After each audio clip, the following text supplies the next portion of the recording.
jamu merupakan warisan leluhur dan telah menjadi budaya masyarakat Indonesia dalam upaya menjaga kesehatan secara tradisional.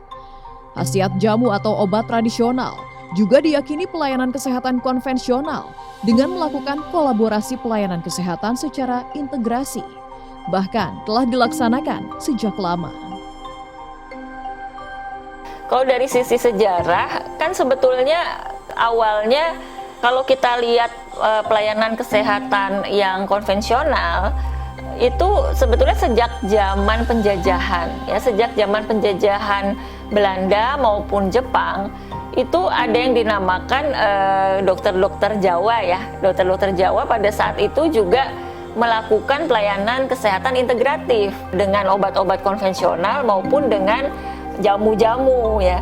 Bahkan kalau pada masa pemerintahan atau penjajahan Jepang dan Belanda itu kan ada bukunya juga. Mereka membuat buku, tetapi memang bukunya banyaknya dibuat oleh dokter Belanda ya atau dokter dari Jepang, di mana mendokumentasikan obat-obat herbal asli Indonesia yang memang dipakai juga oleh dokter Jawa ya, misalnya saat itu oleh dokter Indonesia. Jadi tidak hanya masyarakat makai secara tradisional, secara swa mandiri, ya, secara mandiri, swa medikasi, tidak hanya oleh pengobat tradisional, ya, tetapi juga dari dokternya pada saat itu sudah memberikan pelayanan integratif, ya. Bahkan ada satu kongres zaman dulu waktu zaman penjajahan Belanda, waktu itu IDI ya, IDI yang sekarang lah, cuma waktu itu namanya bukan IDI ya, belum menjadi IDI. Itu juga para dokter-dokter belajar dari pengobat tradisional, bagaimana meramu jamu, bagaimana memberikan ke pasiennya, ke kliennya, itu sudah ada panduannya. Bahkan waktu itu penjajah Jepang sudah membukukan juga. Ini berarti dokternya 2000. Ada sakit kepala nggak?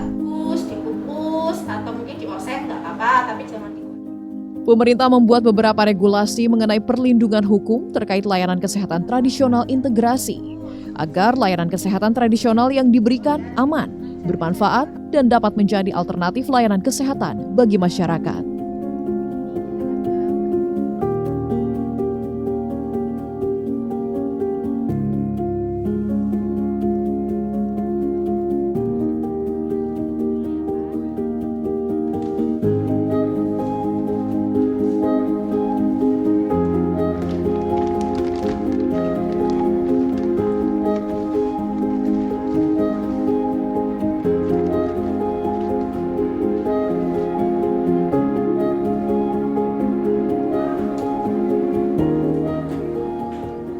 Berdasarkan rencana strategis Kementerian Kesehatan tahun 2020 hingga 2024, jumlah puskesmas yang menyelenggarakan pelayanan kesehatan tradisional pada tahun 2021 adalah 262 puskesmas dari 10.134 puskesmas di Indonesia atau 2,6%.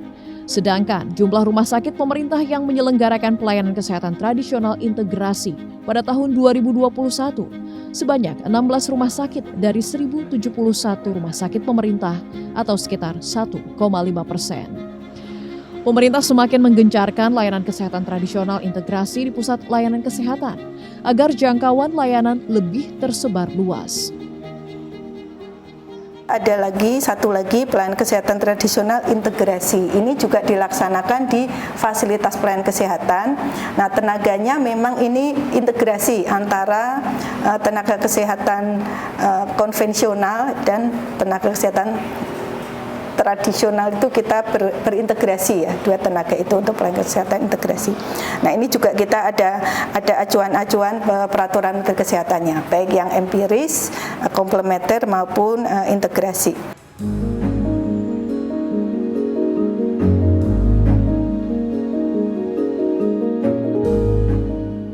Pemerintah juga giat melakukan pengembangan obat tradisional melalui saintifikasi jamu atau pembuktian ilmiah jamu melalui penelitian berbasis layanan kesehatan, keamanan, dan manfaat.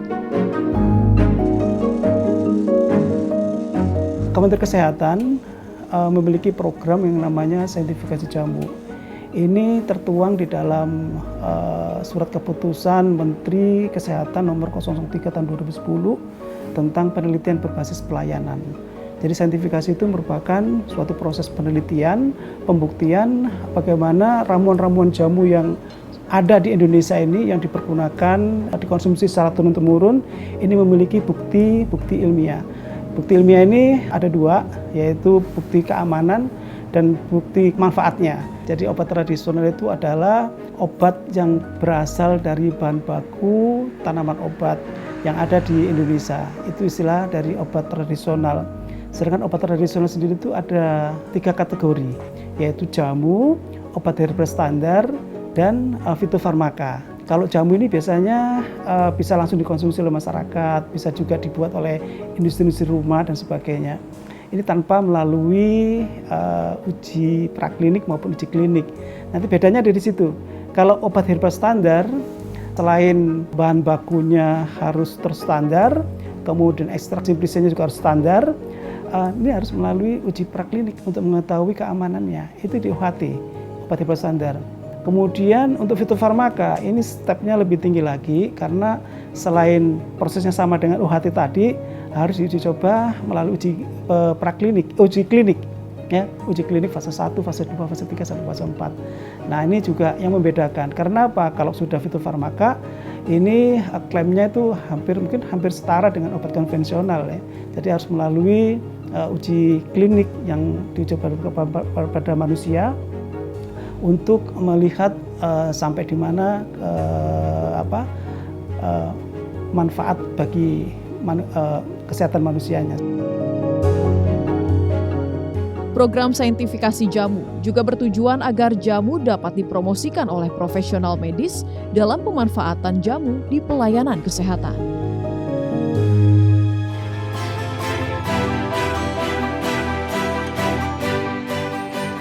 Kini, pemerintah daerah mulai melaksanakan inovasi pelayanan kesehatan tradisional integrasi di pusat layanan kesehatan seperti puskesmas dan rumah sakit.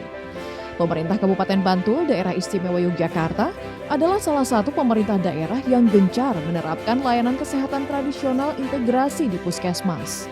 Tujuannya, agar masyarakat memiliki pilihan layanan kesehatan selain pelayanan kesehatan konvensional.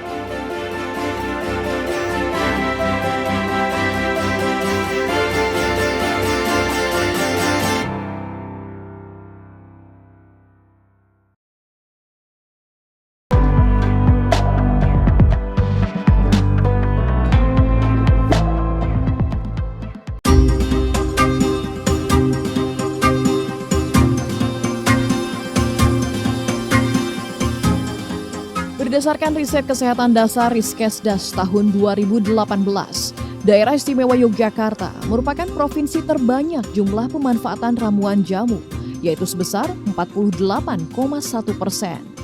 Pemerintah Kabupaten Bantul, Daerah Istimewa Yogyakarta, mencanangkan inovasi seroja dengan implementasi melalui layanan kesehatan tradisional integrasi di Pusat Kesehatan Masyarakat Puskesmas.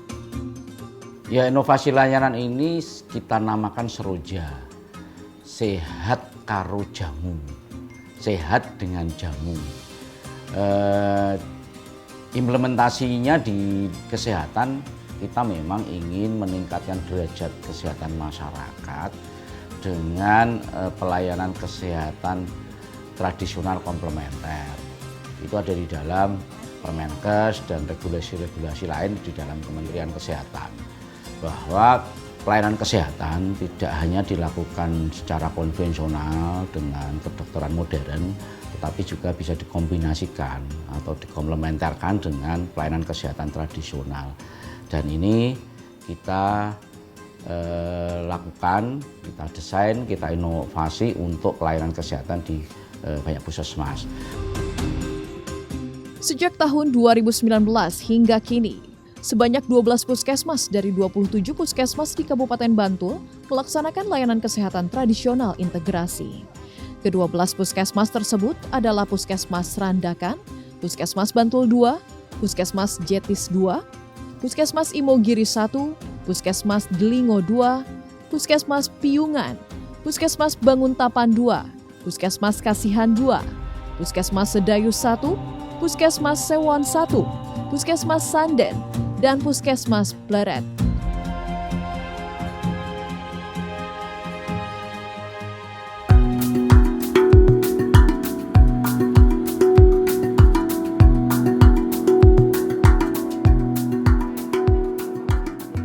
Salah satu puskesmas dengan tingginya tingkat peminatan layanan tradisional komplementer diminati oleh masyarakat adalah Puskesmas Kasihan II yang berada di Kecamatan Kasihan, Bantul.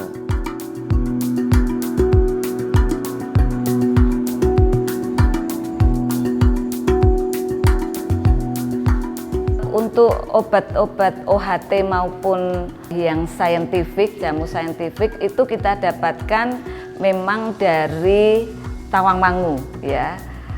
Kemudian itu dari Dana Keistimewaan Yogyakarta.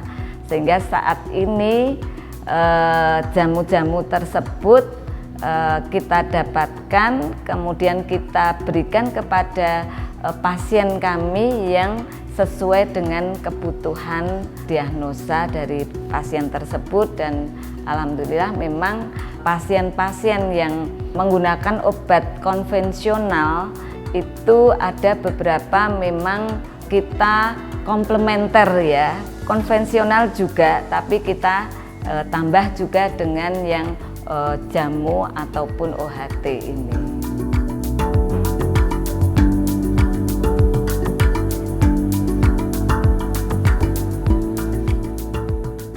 Untuk layanan akupresur masih dibatasi hanya 10 diagnosa penyakit karena memang kami dilatih untuk hanya mengatasi atau melayani dengan 10 tadi diagnosa. Begitu juga untuk yang akupunktur kami masih dengan 20 diagnosa penyakit, dan itu dokter kami yang sudah dilatih oleh Kementerian Kesehatan itu memang baru 20 penyakit yang bisa dilayani dengan akupunktur tersebut.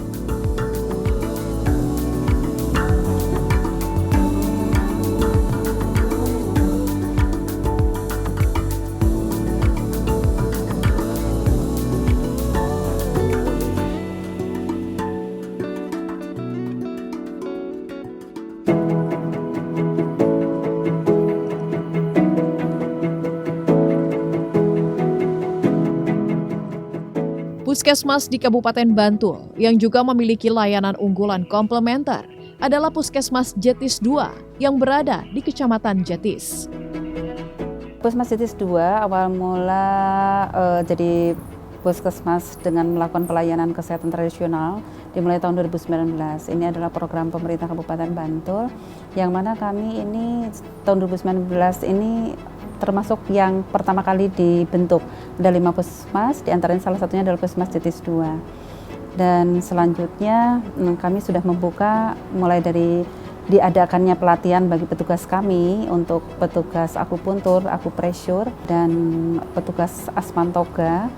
Itu kemudian kami membuka layanan akupuntur dan akupresur. Ini dimulai tahun 2020. Resminya 2020, tapi di awal kami sudah juga mencoba memperkenalkan ke masyarakat tentang layanan ini. Puskesmas Jetis II menggabungkan layanan konvensional dengan memberikan obat farmakologi, disertai layanan komplementer seperti akupuntur dan akupresur. Pengobatan konvensional ini semuanya berdasarkan dari evidence based medicine ya. Jadi memang tidak hanya sekedar tradisi saja, tapi kita memang sudah terbukti secara medis, secara ilmiah bahwa ini memang bermanfaat. Kemudian kita mengkombinasikan dengan melakukan teknik akupuntur maupun akupresur dalam menangani penyakit yang kita tangani. Jadi antara pengobatan konvensional dan herbal tradisional kita kombinasikan oleh pada satu pasien. Jadi pasien juga tetap mendapatkan terapi farmakologi jika membutuhkan.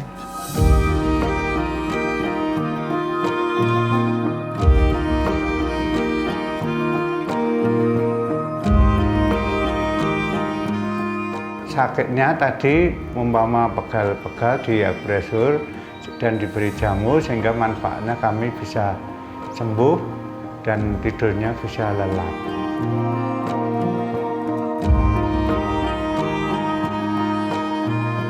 Untuk mengenal akupresur dan akupuntur ini sejak ditetapkannya Yankes Strat di Puskesmas Sides 2 ya sejak 2019. Saya rutin karena yang melaksanakan kan dokter, jadi terpercaya. Kabupaten Bantul berhasil mencanangkan inovasi layanan kesehatan tradisional integrasi di 12 puskesmas sebagai pusat kesehatan primer. Kedepannya, pemerintah Kabupaten Bantul menambah jaringan layanan ini di 15 puskesmas yang bersiap menerapkan layanan ini.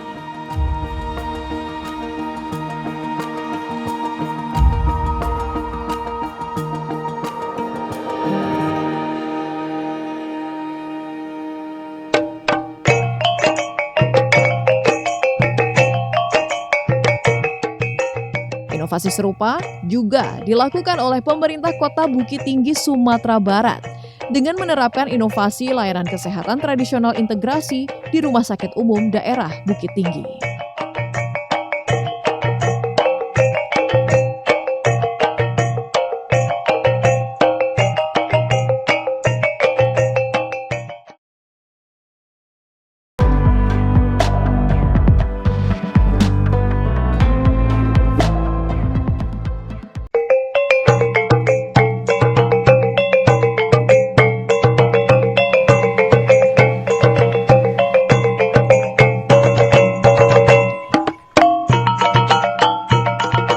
Inovasi pelayanan kesehatan tradisional terintegrasi juga dilakukan di Rumah Sakit Umum Daerah RSUD Bukit Tinggi, Provinsi Sumatera Barat.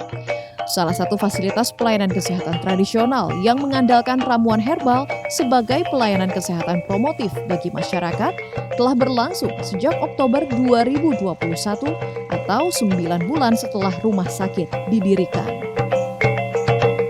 Baiklah, kita Kota Bukit Tinggi adalah kota wisata. Kota merupakan kota tujuan untuk pelayanan kesehatan, di mana RSUD Bukit Tinggi merupakan salah satu milik pemerintah Kota Bukit Tinggi yang sekarang ini adalah TPC.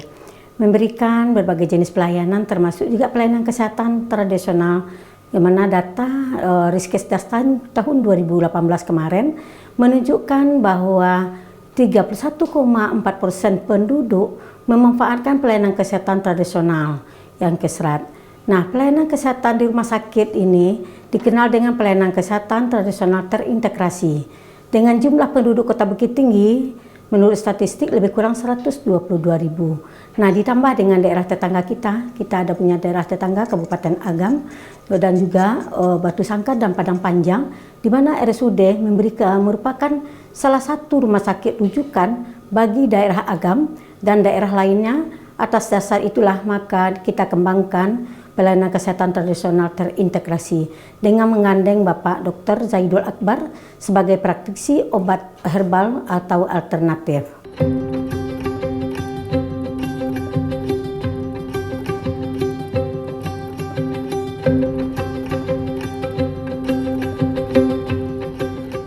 RSUD Bukit Tinggi memberikan layanan kesehatan tradisional integrasi di instalasi rawat jalan dan rawat inap. Sebanyak 43 jenis minuman herbal terdapat di Geria Sehat RSUD. Kegiatan yang telah kita berikan di RSUD Kota Bukit Tinggi antara lain untuk perawatan pasien rawat jalan, kita menyediakan Geria Sehat.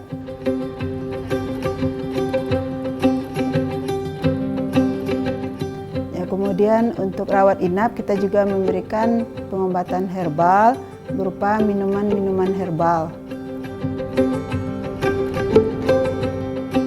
Kemudian kegiatan lainnya tentu sosialisasi ke masyarakat melalui media sosial, melalui jaringan kita di Puskesmas dan juga jaringan kita di Puskesmas Agam Timur.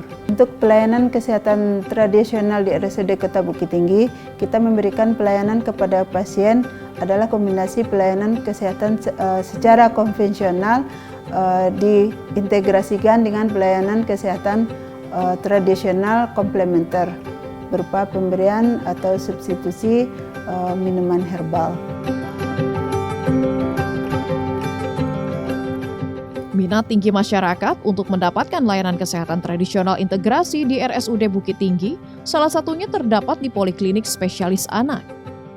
Kalau untuk pelayanan kesehatan anak di rumah sakit memang kita memberikan pengobatan sesuai dengan standar yang sudah ditetapkan dari Dokter Anak Indonesia. Kemudian kadang-kadang kita juga menambahkan pengobatan-pengobatan yang bisa membantu. Salah satunya itu obat-obatan tradisional yang bisa kita anjurkan juga kepada pasien, dan sebagian besar pasien memang karena mungkin di daerah kita ini keyakinannya untuk pengobatan herbal itu masih tinggi, kadang-kadang pasien memang lebih bisa menerima pengobatan tradisional apa yang kita anjurkan ke pasien.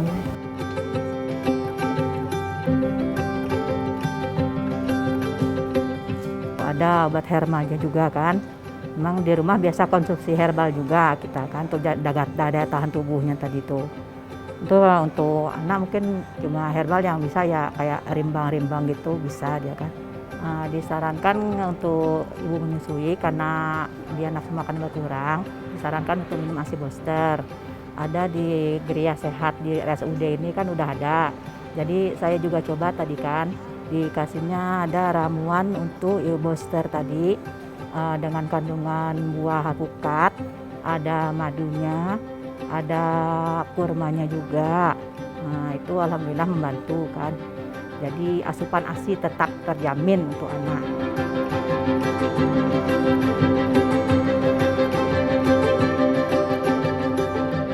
Dalam menggencarkan pelayanan kesehatan komplementer, RSUD Bukit Tinggi juga menyediakan layanan akupresur yang diberikan kepada pasien rawat inap.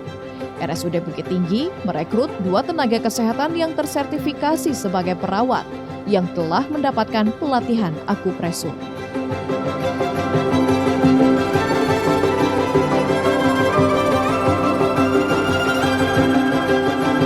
Jadi peran jamu ini sangat penting dan jangan sampai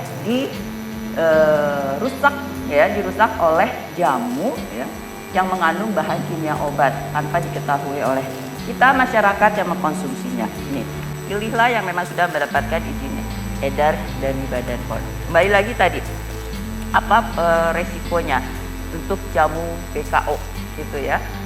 Ya tentunya karena ada kandungan bahan kimia, harusnya tidak boleh mengandung bahan kimia. Bahan kimia dan jadi rasanya kalau ditambahkan bahan kimia yang punya efek seperti obat ya rasanya seperti ceslang gitu ya, kayak pengobatan ya, padahal yang namanya jamu itu bukan pengobatan, kecuali tadi fitofarmaka bisa dimungkinkan ada efek pengobatan. Tapi ini padahal ditambahkan bahan kimia dalam tentunya dosis yang tidak terkontrol ya, karena tidak ada Badan POM sebagai pengendali atau pengawas dalam bidang bahan baku dan produknya, dan juga tidak ada dokter yang mengawasi untuk pemberian dosis, lamanya waktu pemberian dan sebagainya.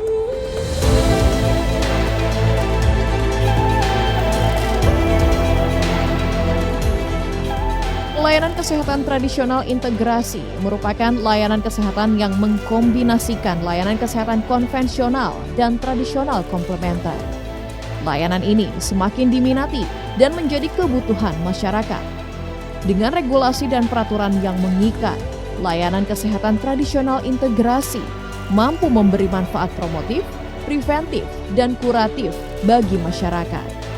Masyarakat juga memiliki alternatif layanan kesehatan untuk mereka nikmati, sehingga layanan kesehatan serupa juga dapat diterapkan secara optimal dan menyeluruh bagi masyarakat Indonesia.